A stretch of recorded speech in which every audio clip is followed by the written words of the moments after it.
राष्ट्रवादी काँग्रेस पार्टीचा मुख्य प्रवक्ता म्हणून निवड झाल्यानंतर आज मी पहिल्यांदाच सोलापूरमध्ये आलो. आल्यानंतर माझ्यासाठी अत्यंत पुण्याचं काम, तर कुठल्या मोर्चाचं स्वागत करण्याची मला संधी मिळाली तर ती मराठा आरक्षणाच्या संदर्भातल्या मोर्चाचं स्वागत करण्याची संधी मिळाली. याच्यासारखं दुसरं भाग्य या समाजात जन्माला येऊन माझं असू शकत नाही असं मी समजतो.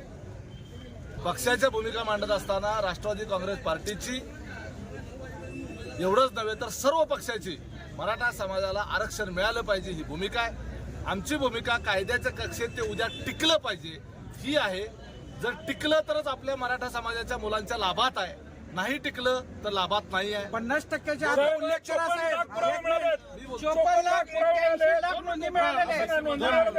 ओबीसी मधूनच पाहिजे आम्हाला. दुसरी गोष्ट की कुणबी समाजाच्या कुणबी मराठा कुणबी मराठा अशा जवळपास 54 लाख नोंदी सापडलेल्या आहेत.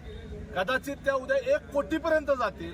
याचा अर्थ स्पष्ट आहे की जो पूर्वी शेती करणारा जो मराठा समाज होता तो कुणबीच होता. कुणाचं रेकॉर्ड आलंय तर कुणाचं आलं नाही. याच्या बाबतीमध्ये निश्चितपणे जी मागणी मनोज जरांगे पाटील यांनी केलेली आहे त्यांच्या मागणीशी आणि त्यांनी जे कुणबी मराठा कुणबीच्या नोंदीच्या आधारावर जे आणखी आपल्याला जे काही लोकांना समाविष्ट करून घ्यायचं आहे त्याच्या संदर्भामध्ये आम्ही सर्वजण सहमत आहोत. आंदोलनाला आमचा पूर्ण पाठिंबा आहे. आंदोलन करत असताना सर्वांनी आपापलं रोडने जात असताना प्रवासामध्ये वाहन या दृष्टिकोनातून कुणाला काही इजा होणार नाही याची काळजी घ्यावी. कुठेही आपल्या समाजातील मुलांच्या अंगावर कुठलेही गुन्हे पडणार नाहीत, त्यांच्या भविष्याचा कुठलेही कायदेशीर अडचण निर्माण होणार नाही हे आपणच सगळ्यांनी मिळून काळजी घ्यावी.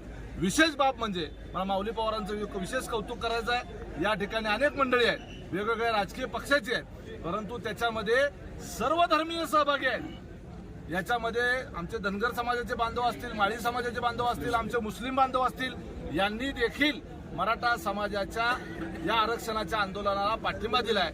ही अत्यंत महाराष्ट्राच्या सामाजिक समरसतेचं अत्यंत उत्तम उदाहरण हे सोलापूर जिल्ह्यातल्या मराठा बांधवांना आणि सर्व समाज बांधवांनी घालून दिले. मी मनापासून शुभेच्छा देतो.